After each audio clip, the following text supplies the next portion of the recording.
Cada tanto aparecen en el horizonte personas a las cuales a nosotros nos gusta decirles picantes. Picantes porque son muy buenos en lo que hacen, pero fundamentalmente son buenos porque a eso que hacen le han puesto mucha pasión, mucha cabeza, mucha dedicación, mucha entrega, mucho esfuerzo para ser lo que hoy son, con los tropiezos del caso, seguramente, con los grandes aciertos, con las idas y vueltas, con el empezar, caerse, volver a empezar y avanzar. El picante de hoy es Miguel Escalante, chef, cocinero en los 5 continentes, ha recorrido más de 50 países, más de 500 ciudades, cocinando, asesorando, bueno, un viajero del mundo. Miguel, bienvenido. Hola Laura. ¿Cómo estás? Gracias. Muy bien, la verdad, excelente. ¿Cómo empezaste? ¿Cómo se te dio por la cocina? Por la cocina, creo que a una muy corta edad realmente no identificaba que venía por la cocina, pero creo que sobre todo viene por la parte de mi abuela. Uh-huh. Mi abuela, bueno, con una descendencia árabe de Siria. Bueno, toda su vida lo único que hizo era cocinar. Era una ama de casa, bueno, casada después con un italiano, donde creo que fusionan, hacía todas comidas árabes del Medio Oriente y después tenía esa fusión de hacer la pasta todos los domingos casera y bueno, la heladera siempre llena de comida. ¿Un plato de tu abuela? Uno solo. Bueno, las empanadas árabes que hacía, el kepi, yo todavía tengo en casa un mortero de mármol, debe tener tamaños, que ella en un principio, yo me recuerdo, después ya no lo pudo hacer más, por una cuestión de fuerza. Bueno, hacía el kepi crudo con carne de cordero. ¿Y la molía ella? Y lo molía ella en el mortero. Ah, mira. Y después, bueno, yo creo que era infinitas la cantidad de comida que hacía por día.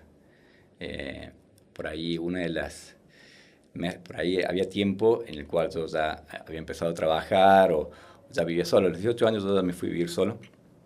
Y siempre el encuentro de mediodía, por ahí con mi amigo, o era lo que realmente, lo bueno que sucedía era ir a comer a la casa de mi abuela. Y la mayoría de los días, más cuando trabajaba, que siempre alguien del trabajo hacían colas para ir. Y el día que no iba o que iba solo, era un disgusto. Se ofendía. Se ofendía, me cagaba a pedo de una manera. Pero mirá toda la comida que he hecho y ahora qué voy a hacer con toda esta comida, ¿cómo va a venir solo? Ah, mirá. Sí. O sea que de ahí viene tu ADN. Sí, yo creo que sí, totalmente. Sí. Por eso te digo que creo que fue medio inconsciente. A los 18 años yo abro mi primer restaurante porque ya, bueno, mi mamá trabajaba siempre, único hijo, iba al colegio, regresaba y nada, tenía que cocinar para comer. Entonces yo creo que siempre hubo una afinidad con la cocina, fue natural, y yo creo que de a poco, después por las distintas circunstancias, ¿no? de la vida que cada uno,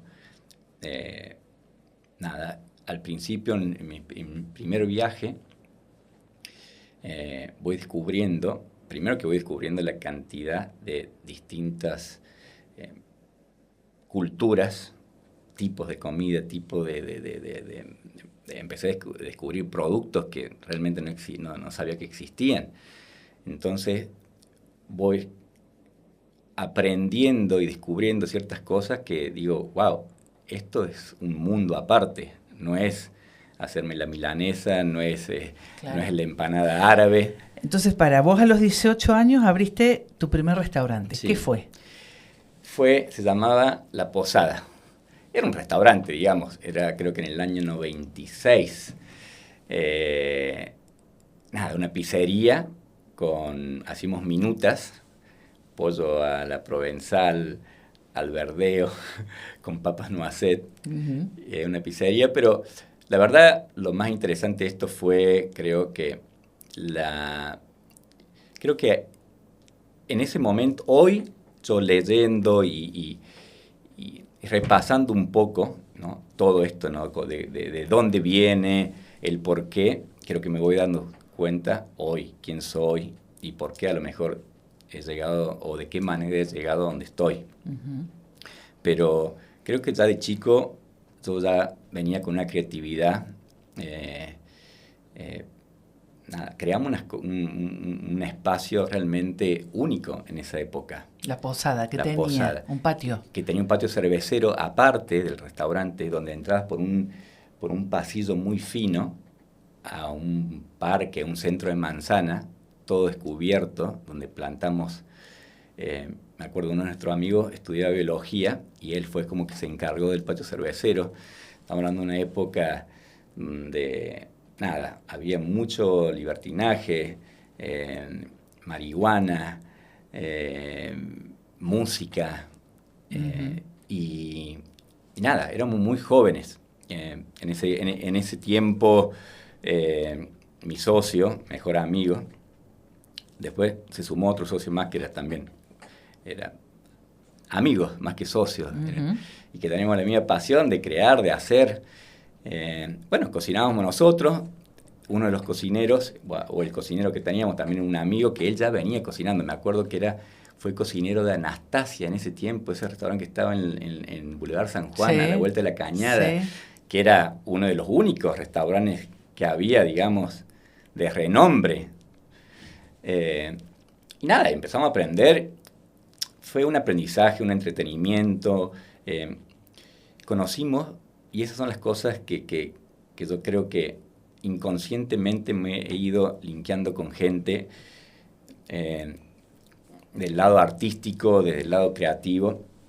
Conocimos un herrero, justamente a 2 o 3 cuadras del restaurante, cuando ya habíamos alquilado, un gringo que parecía un vikingo y que vivía a 1 cuadra de la cancha de Belgrano en una casa vieja de ladrillo eh, que parecía que se venía abajo, esas puertas grandes de madera, y vos entrabas, vivía en un loft y era hierro por todos lados.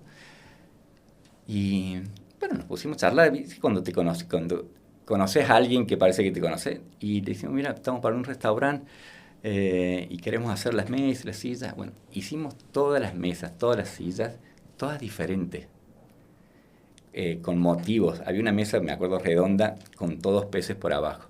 Había una triangular que hacía todo un giro con unas banquetas, todas hechas a mano. Teníamos una mesa para 4, me acuerdo, que una tenía el sol abajo, la Sí. otra tenía la luna, y así. Me acuerdo que recién empezaban las luces dicroicas. Entonces, preparamos todo un cielo con alambre y con hierro para poder bajar las dicroicas a las mesas.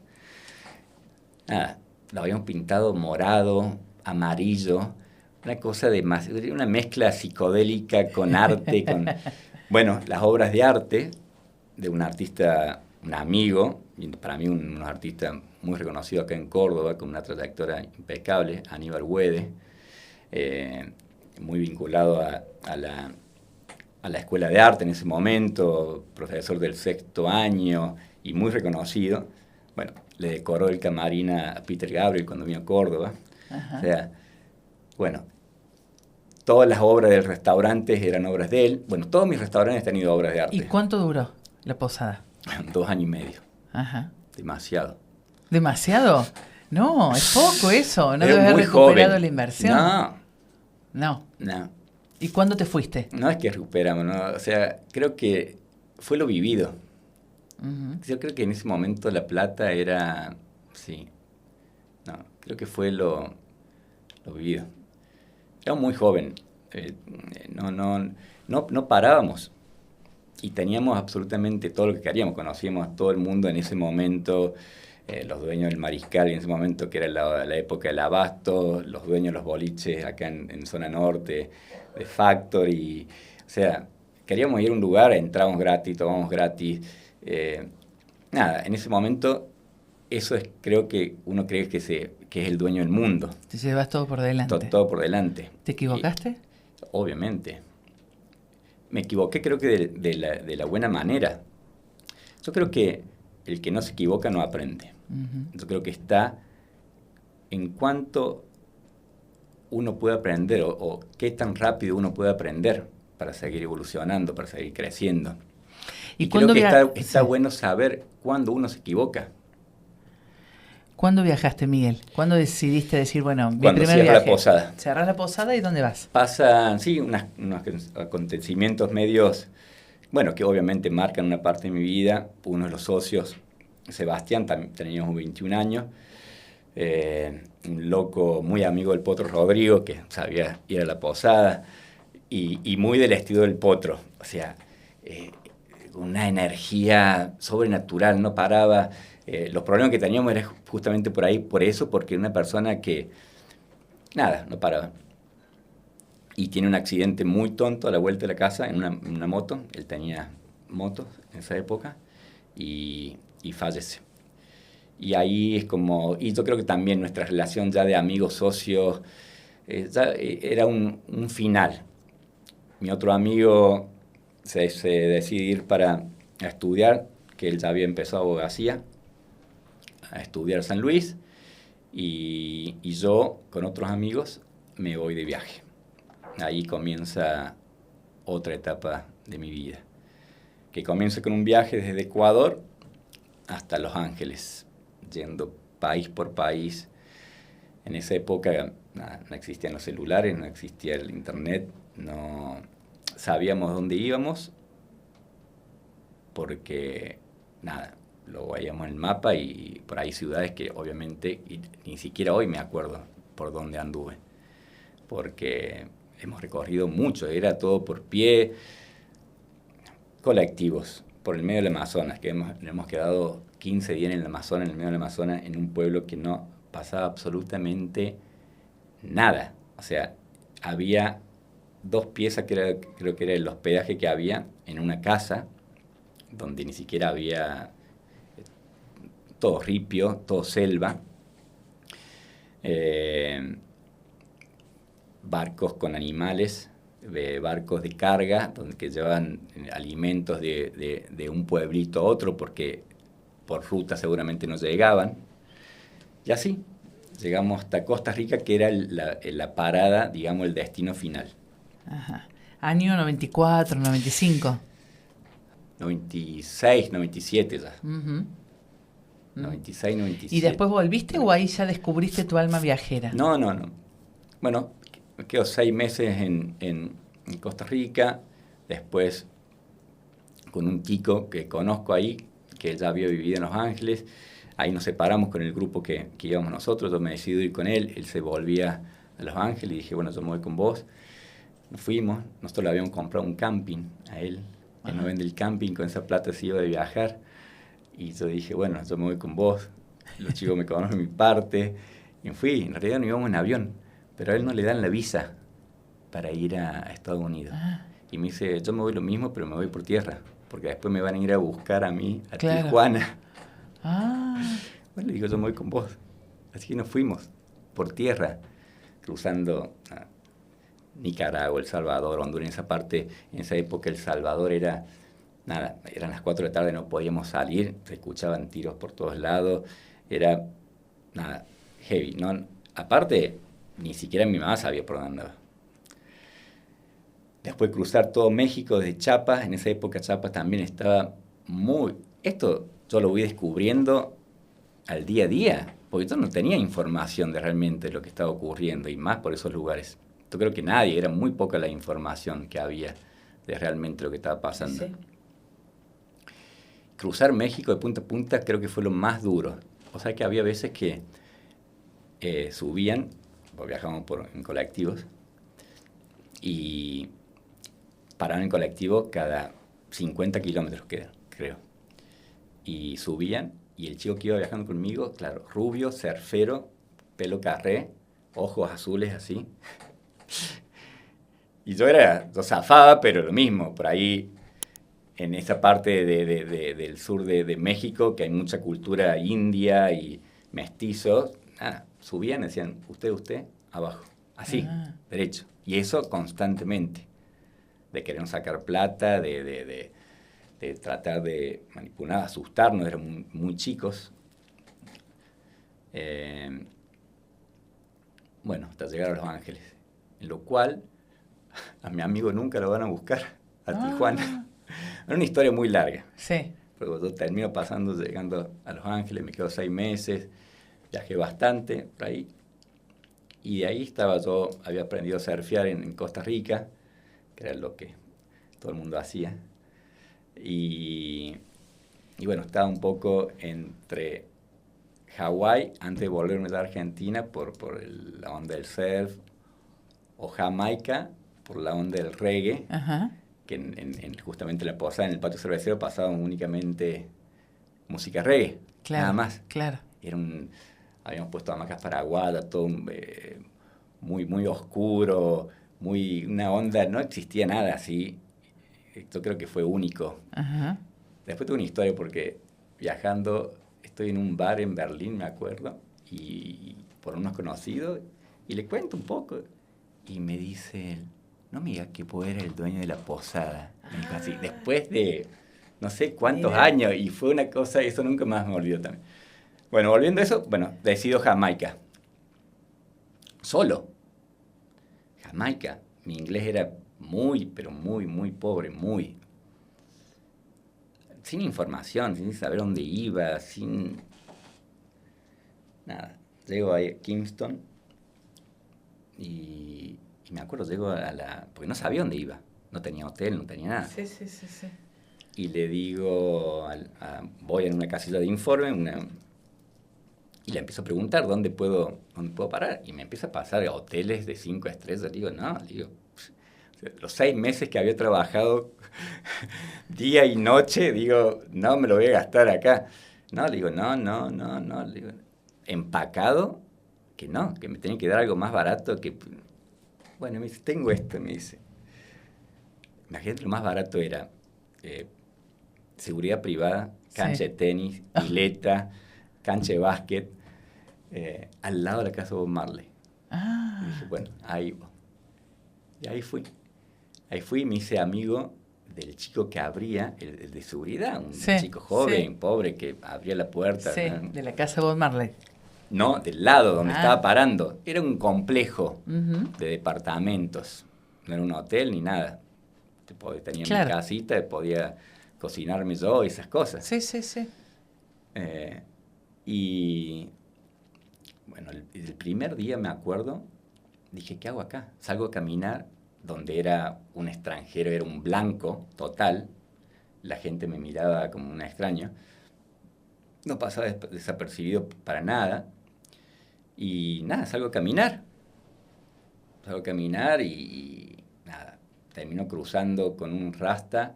Allá los rastas le dicen, más allá que tienen un rasta, pero es la gente pobre, la gente de la calle. Es el rastafari. No es el que tiene rasta, como cree todo el mundo. Bueno, también el mito ese que la gente fumando marihuana en la calle y todas esas cosas, para nada, porque era un delito. Tenía que tener mucho cuidado porque iba preso. Nada, me persigue este Rastafari pidiéndome plata, yo tratando de hacerme el duro, y me persigue como media cuadra, hasta que en un momento me doy vuelta y le doy. Lo que me había sobrado, había comprado unas bananas, creo. Y me doy vuelta y enojé al Rastafari y me tira todas las monedas en la espalda. Y dije, lo enfrento por comprar. No, creo, la desesperación de saber qué hago. Porque hace 15 minutos que salgo y me pasa esto, ¿qué voy a hacer 15 días? Claro. Digo acá. Y bueno, nada, de a poquito se fue dando vuelta todo. Y nada, la verdad que fue una experiencia inolvidable. Este chico no dimensionaba lo pobre que era, y lo que un día me dice, también mi inglés era muy pobre, ¿no? Y me dice, mañana te espero a la vuelta, a las 7 de la mañana, yo no vengo a trabajar, te espero y te voy a llevar a... Bueno, sí.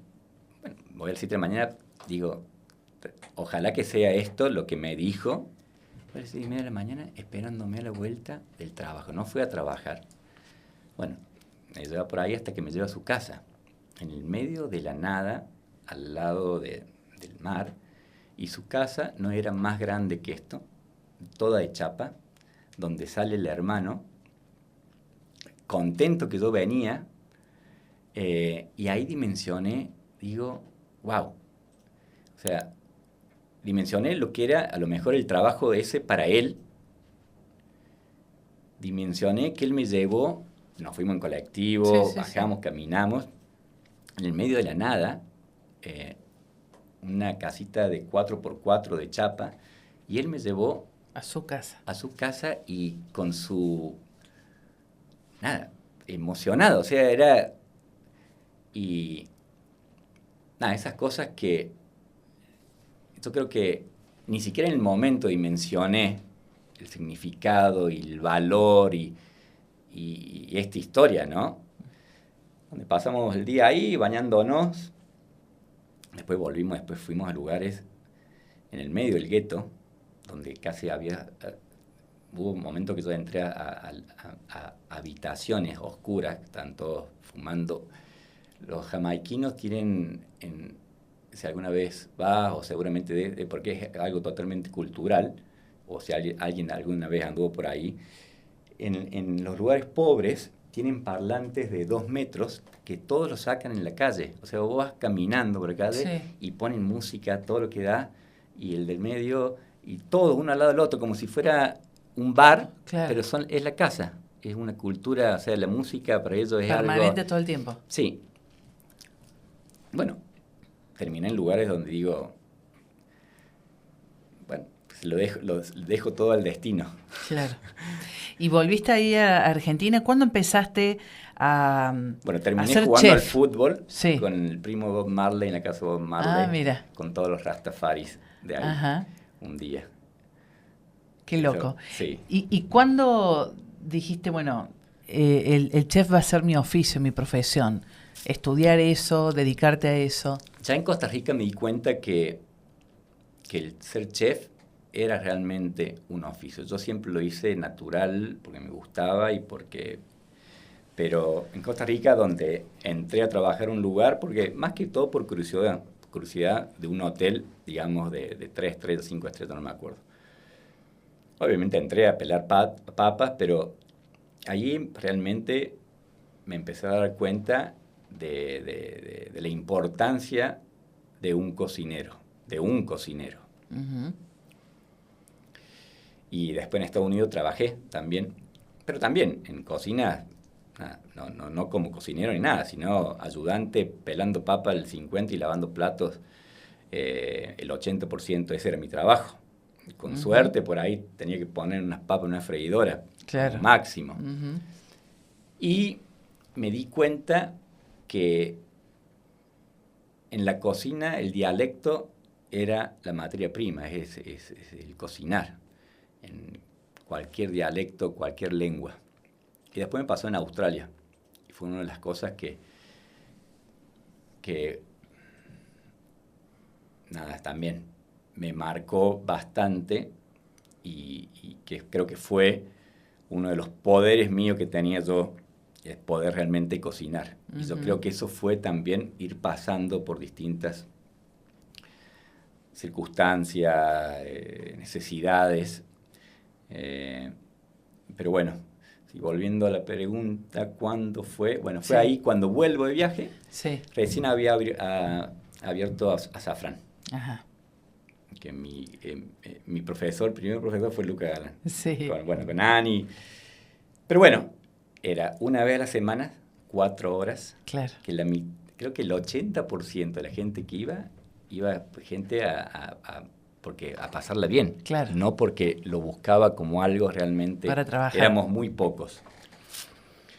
Yo trabajaba, era muy caro en el momento, trabajaba, me pagué el año y empecé a estudiar.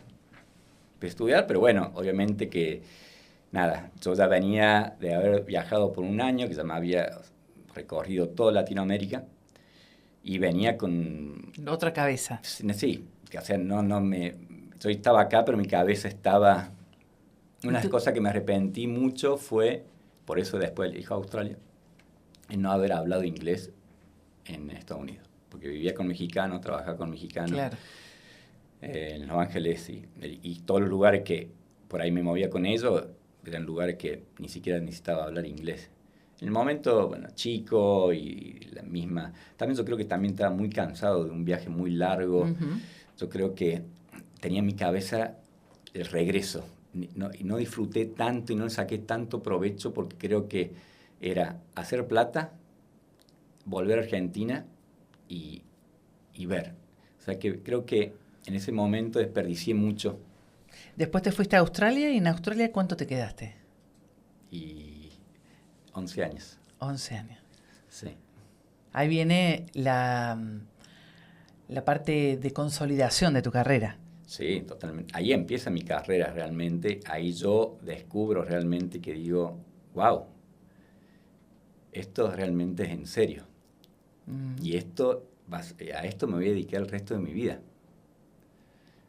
Te propongo, Miguel, que hagamos una pausa. Bueno. Estamos aquí en Radio Mitre conversando con Miguel Escalante, chef, cocinero en los 5 continentes, con un recorrido aquí también en Córdoba. Ya vamos a conversar sobre eso con él. Estamos en Gente Picante, en todas nuestras redes. Pueden encontrar los ciclos y todos los picantes en Instagram, en Spotify y en YouTube, todos los entrevistados. Las siguientes empresas acompañan a Gente Picante. Mamá está en todas y Nuevo Centro está en su regalo. Del 9 al 19 de octubre celebramos el Día de la Madre con descuentos de hasta 40% y cuotas sin interés con tus bancos favoritos. Encontrá el regalo para mamá solo en Nuevo Centro. BYD, líder mundial en electromovilidad, llegó a Córdoba con AutoCity. Autos eléctricos e híbridos que te dan más eficiencia y confort en cada viaje. Visítanos en AutoCity y maneja el futuro con BYD. En Sanatorio Allende creemos que la medicina de excelencia es aquella que pone a los pacientes y su familia en el centro de todo, uniendo lo mejor de la tecnología con lo mejor de las personas. Así, creamos la red de sanatorios más moderna pensando solo en vos. Esa es la verdadera evolución. Sanatorio Allende. La medicina evoluciona.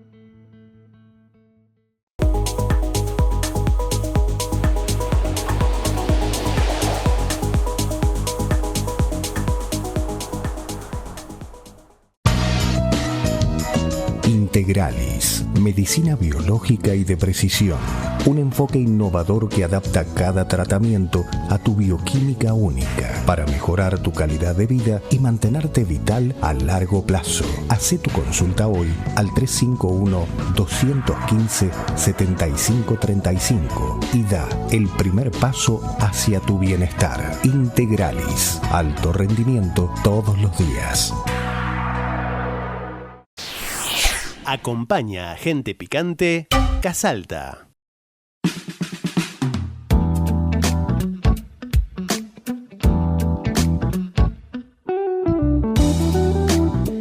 Retomamos, estamos conversando con Miguel Escalante, chef, cocinero de los 5 continentes.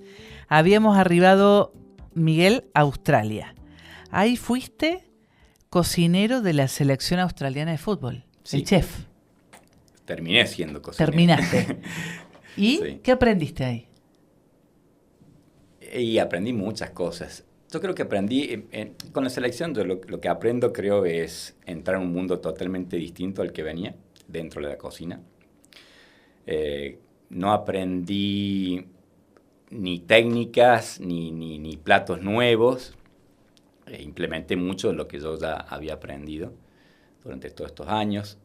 En el medio, yo estuve viviendo en Europa un tiempo. Me tomé un año, en el 2006 me tomé un año y me di una vuelta por todo el mundo.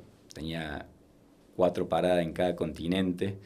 un viaje que ya lo venía planificando hacía muchísimo, pero por distintas cuestiones, por el visado que tenía, no podía dejar.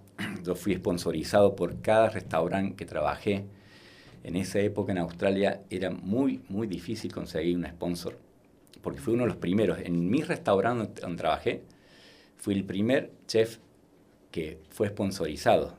Y yo creo que el día de hoy deben haber pasado miles, imagínate. Claro. Yo fui el primero.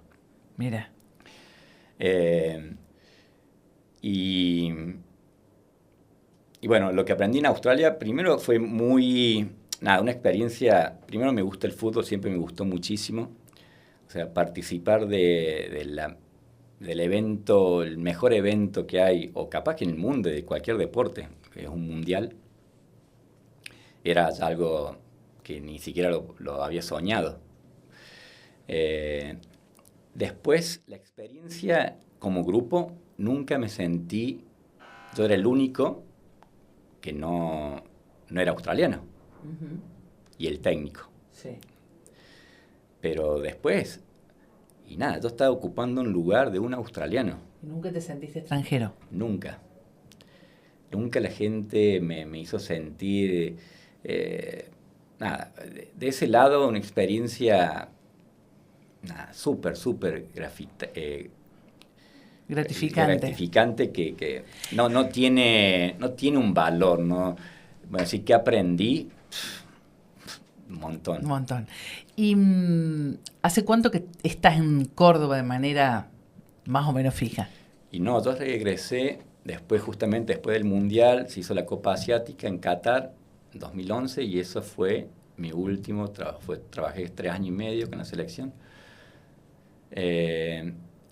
Y regreso a Australia, ya había obtenido muchas cosas que yo me había propuesto obtener o conseguir en Australia. Una de las cosas es la ciudadanía, uh-huh. Que creo que también cuando obtengo la ciudadanía, que fue tanto trabajo, era era lo que quería conseguir, mi meta, totalmente. Entonces yo creo que ahí puedo descansar justamente todo este foco que tenía en conseguir algo y empiezo a pensar en otras cosas, que es realmente qué quiero ahora. Creo que una de las cosas que siempre he tenido claro, qué quiero o qué busco. Y por suerte creo que he conseguido casi todo lo que me propuse. Tampoco eran cosas muy locas, ¿no? Uh-huh. Pero desde el lugar donde trabajar, todo lugar que quise trabajar, lo propuse y llegué. Lo de la selección fue una cosa que sinceramente no es que lo haya buscado, pero bueno, no fue fácil llegar, porque más allá que llegué a tener una entrevista, después no tuve una entrevista, tuve 4 entrevistas, con todo un grupo de personas que nunca tuve que enfrentar, para todo en inglés, todo muy en una mesa redonda con 8 personas alrededor tuyo que te están haciendo preguntas, después tenés que pasar al otro, después tenés que esperar que venga el técnico, que él tenía la última palabra, porque si el jefe... ¿Y qué es lo que más comían? No, de todo. De todo. De todo. No era... Pues imagínate, tienen que comer pasta, arroz, pescado, carne, pollo, pasta creo que lo dije, ensaladas. Eso todos los días y vos se lo tenés que hacer diferente. Claro. Pero todo tiene que estar en la mesa. No, mira. O sea que lo que aprendí es, ahí al mismo tiempo, es la creatividad de qué manera hacer y también como viajamos muchísimo, ir a tratar, por ejemplo, íbamos a Corea. Más allá que siempre íbamos a hoteles de 5 estrellas, 6 estrellas, que ya lo teníamos planificado 6 meses antes, ya tenías todo comunicado, qué necesito, qué quiero, qué vamos a hacer, todas esas cosas. O sea, está todo recontra. Bueno, una de las cosas que aprendí es el orden ese, es cómo anticiparte y cómo tener por ahí el plan A, el B, el C. Claro. Pues son competencias muy, muy rigurosas. Es todo, no hay margen de error para nada. Para nada, uh-huh. Ni para nadie los que trabajan. Son muy pocos días nadie puede salir mal, desde el logo que tenés puesto en la camiseta, que tenga el sponsor, que no tenga el sponsor, muchas cosas. Y bueno, por ejemplo, en Corea, bueno, de alguna manera introducir un poco la cultura, tampoco no tanto, porque también las dietas son medias rigurosas, no tanto como por ahí la gente se lo imagina, pero sí se tiene que cumplir una dieta, no se tienen que usar grasa, no se tienen que usar cremas, mantecas, cosas así, y a la vez hacerlo entretenido. Si tuvieras que definir tu estilo de cocina, ¿cómo es? No, yo creo que ya pasé por un estilo de cocina. Me van agarrando ciclos, me agarran ciclos de vegetales. Cuando estoy al lado del mar, trato de comer pescado, amo el pescado, marisco, más el pescado que el marisco. Sé que va mutando cíclico. No sé si a lo mejor temporada. Últimamente, por ejemplo, las especias, hace creo que 2 años que vengo comiendo con muchas especias y muchos vegetales, que se hace totalmente interesante, un mundo fascinante, alucinante de sabores, de texturas. Por suerte a mi hija también le gusta mucho, o sea, puedo compartir, porque bueno, vivo solo, mi hija está el mitad del tiempo conmigo, o sea, tenemos una semana y una semana, y hoy en día tener tiempo, nada, le cocino todos los días. Y por ahí cocinamos y es entretenido compartir, poder educar al mismo tiempo. Ajá. Creo que es importante. La aparición de Kenia, tu hija, ¿te ancló?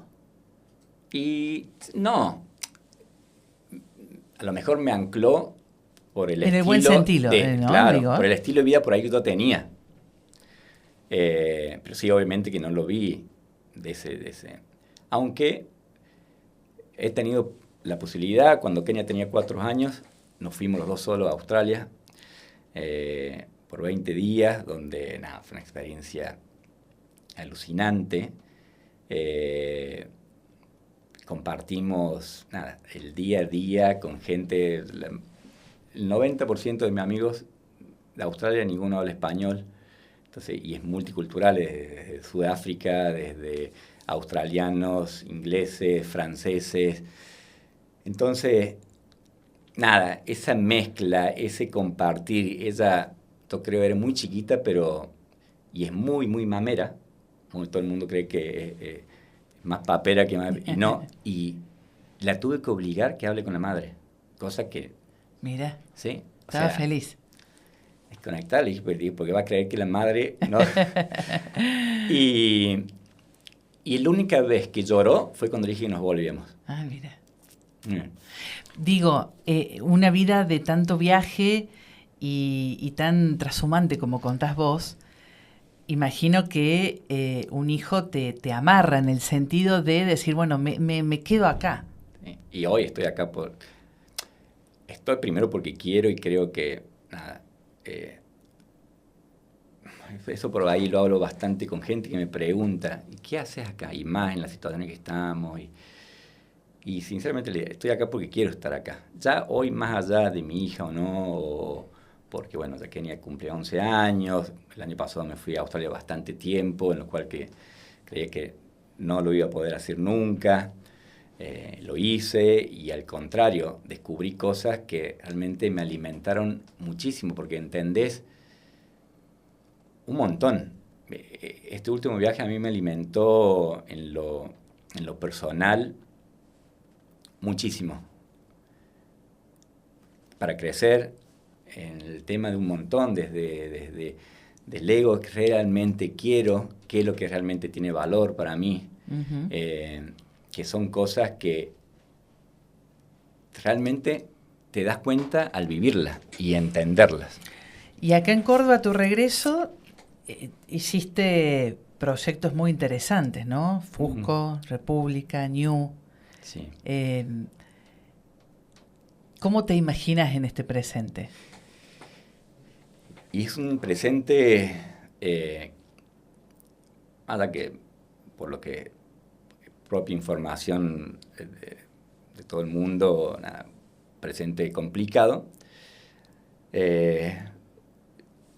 Trabajo en proyectos, bueno, hoy no tanto, porque creo acá en Argentina, con asesoramiento, porque bueno, no hay nuevos emprendimientos, cosa que yo venía haciendo muchos asesoramientos. Por suerte pude hacer algunos afuera del país, en los cuales siempre ayudan bastante, pero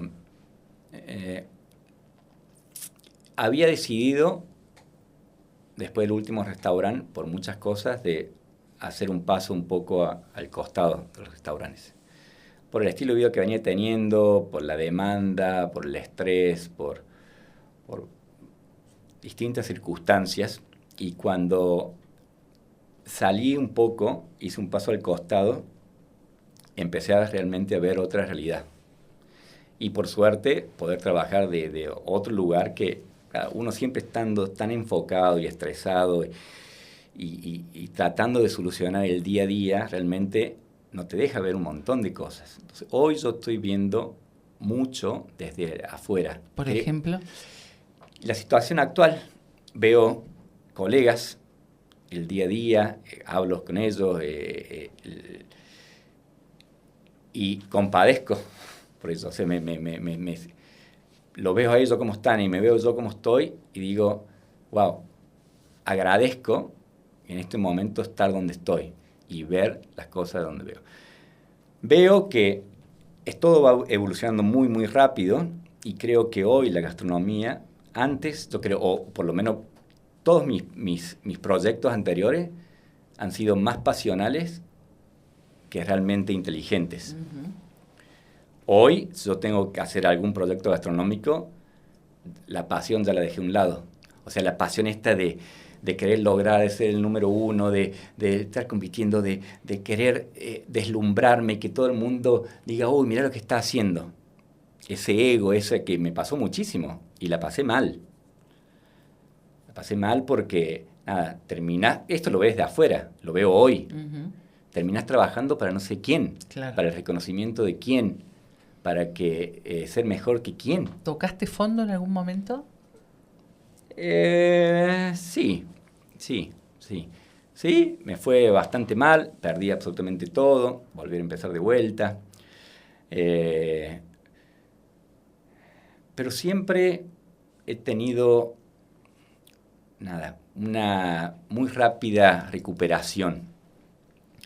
Creo que siempre también alrededor mío ha habido gente que te sentís querida, que te apoya, que en los momentos difíciles han estado.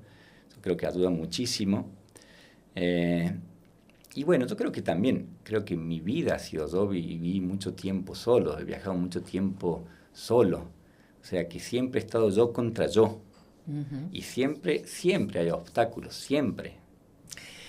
Tengo para vos el mensaje de alguien muy especial. Te invito a ponerte los auriculares.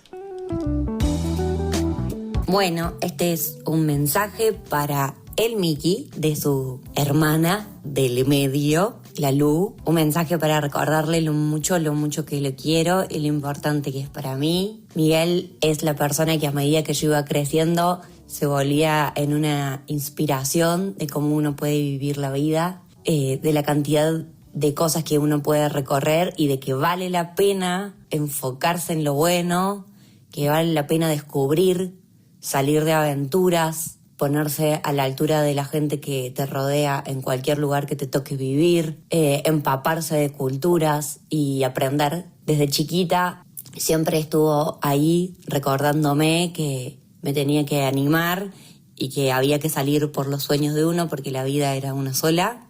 Gracias una vez más y aprovecho este mensajito así en vivo para recordarte lo mucho que te quiere la Lu. Ahí está, Lucila. Qué emocionante. ¿Has armado una red? ¿Red de amigos, red familiar? Sí, mucho. Vivo de eso. Y esto creo que lo que te comentaba por ahí del viaje a Australia, viví cosas que, con tu amigo que hacía años y años que no lo ve y es como si no hubiera pasado el tiempo. Estaban ahí para mí. estaban para ver qué necesitaba, me abrieron las puertas de su casa, paraba en casa de mi amigo, donde me quedaba a vivir ahí, sin cobrarme renta, básicamente, estar en cada necesidad que uno... Y uno lo piensa, pero cuando uno vive eso y está realmente fuera del círculo cómodo o del círculo más cercano, donde uno puede desenvolverse mucho más fácil, vos decís, wow, esto es una construcción muy grande no te hace realmente entender tantas cosas para mí, de mi vida, de qué quiero, de lo que tengo. ¿Cómo te ves en 15 años? Creo que un poco, espero, un poco más consolidado, digamos, en la parte, a lo mejor, no sé si económica, haber terminado ciertos proyectos que tengo, que creo que me van a llevar a una estabilidad. Me veo viviendo parte de mi vida en un lugar que hace muchos años que lo vengo planificando muchísimos, que eso es en el campo. ¿Dónde? Y en Tras las Sierras. Ah, bien. Y nada, justamente esto. 2 meses ir a visitar a mis amigos en Europa, en Centroamérica, en Australia, viajando mucho con mi hija. Y ojalá seguir emprender lo he hecho de chico.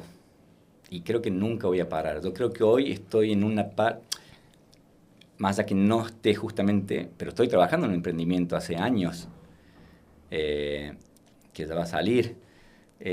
Temas restaurante, me agarra el bichito constantemente porque no puede dejar. Yo creo que va a suceder en algún momento de abrir otro restaurante. No sé cuándo, pero va a suceder. Pero también va a ser desde otro lado, no desde el lado de que hablamos de querer deslumbrar a nadie, sino lo voy a hacer con una pasión propia por hacer lo que me gusta, en un lugar que realmente lo disfrute de una manera totalmente diferente, trabajar a lo mejor con gente que también me inspire para poder lograr ciertas cosas y yo poder inspirar a ellos. Ojalá que de esa manera, en 15 años. Seguro. Miguel, gracias por haber estado aquí. Laura, un placer. Gracias. Miguel Escalante, chef, cocinero, asesor de distintos proyectos, fue aquí nuestro invitado en Gente Picante. Siguen ustedes en Radio Mitre y ya saben, todos los picantes están en YouTube, en Spotify, en Instagram.